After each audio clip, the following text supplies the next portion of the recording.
जैसे शाऊल पूरे रोमी साम्राज्य में यात्रा करने लगा, उसने अपने रोमी नाम पौलुस का इस्तेमाल करना शुरू किया। एक दिन पौलुस और उसका मित्र सिलास फिलिप्पी में यीशु का प्रचार करने को गए।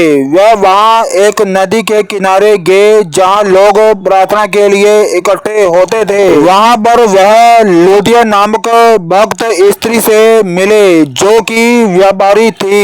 वह बहुत प्रेम के साथ प्रभु की आराधना करती थी। प्रभु ने लूदिया के मन को खोला ताकि वह यीशु के सुसमाचार पर विश्वास करे। उसने अपने घराने समेत बपतिस्मा लिया। उसने पौलुस और सिलास को अपने घर आने का न्योता दिया, इसलिए वह उसके और उसके परिवार के साथ रहे। पौलुस और सिलास प्रार्थना के स्थान पर लोगों से अक्सर मिला करते थे।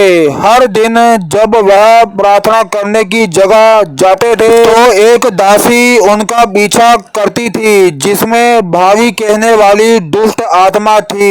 इस दुष्ट आत्मा के द्वारा वह दूसरों का भावी बताती थी, जिससे अपने स्वामियों के लिए ज्योतिषी के रूप में बहुत धन कमा लाती थी। यह पौलुस और सिलास के पीछे आकर चिल्लाने लगी, ये मनुष्य परम प्रधान परमेश्वर के दास है जो हमें उद्धार के मार्ग की कथा सुनाते हैं। यह बहुत दिन तक ऐसा ही करती रही जिससे पौलुस परेशान हुआ। अतः एक दिन जब वह दासी चिल्लाने लगी, पौलुस ने मुड़कर उस आत्मा से जो उसमें थी कहा, मैं तुझे यीशु मसीह के नाम से आज्ञा देता हूँ कि उसमें से निकल जा।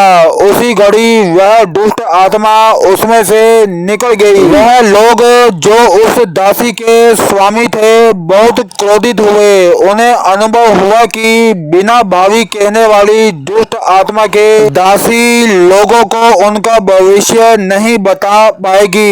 इसका अर्थ अब लोग दासी से अपने भविष्य में होने वाली घटनाओं को जानने के लिए उसके स्वामियों को पैसे नहीं देंगे। तो उस दासी के स्वामियों ने पौलुस और सिलास को रोमी अधिकारियों के सामने ले जाकर खड़ा किया, जिन्होंने उसे मारा और बंदीगृह में डाल दिया। उन्होंने पौलुस और सिलास को बंदीगृह के सबसे सुरक्षित क्षेत्र में रखा था और यहाँ तक कि उनके पैरों को भी बांध रखा था। फिर भी आधी रात को पौलुस और सिलास प्रार्थना करते हुए परमेश्वर के भजन गा रहे थे। इतने में एकाएक बड़ा भूकंप आया, यहाँ तक कि बंदीगृह की नींव हिल गई और तुरंत सब द्वार खुल गए और सब कैदियों के बंधन खुल पड़े। दारोगा जाग उठा और बंदीगृह के द्वार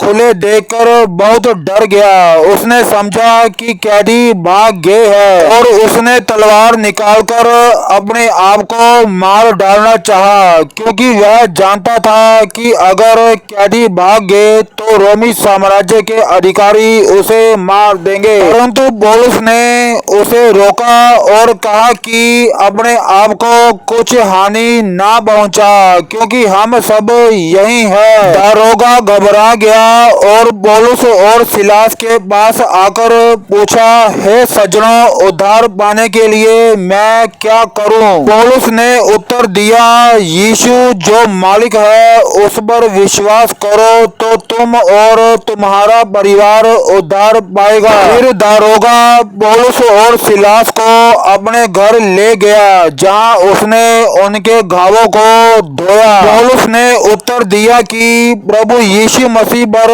विश्वास कर तो तू और तेरा घराना भी उद्धार पाएगा। अब पौलुस ने उसे और उसके घराने के सब लोगों को बपतिस्मा दिया और सबने परमेश्वर पर विश्वास करके आनंद किया। जब दिन हुआ तो सिपाहियों ने पौलुस और सिलास को छोड़ दिया और उन्हें आज्ञा दी कि फिलिप्पी छोड़ दे। पौलुस पौलुस और सिलास निकलकर लुदिया के यहाँ गए और फिर शहर छोड़ दिया। यीशु के सुसमाचार को वह प्रचार करते गए और कलीसिया विकास करती गई। पौलुस और अन्य मसीही अगुओं ने अनेक शहरों में यीशु का प्रचार किया और लोगों को परमेश्वर के वचन की शिक्षा दी। उन्होंने खतों के द्वारा भी यीशु का प्रचार किया और लोगों को उत्साहित किया और उन खतों को नया नियम कहा जाता है। आमीन। हमारे प्यारे स्वर्गीय पिता परमेश्वर जी और उनके प्यारे पुत्र प्रभु यीशु मसीह जी, इन वचनों के द्वारा आप सभी को बहुत तार से आशीष दे। आमीन।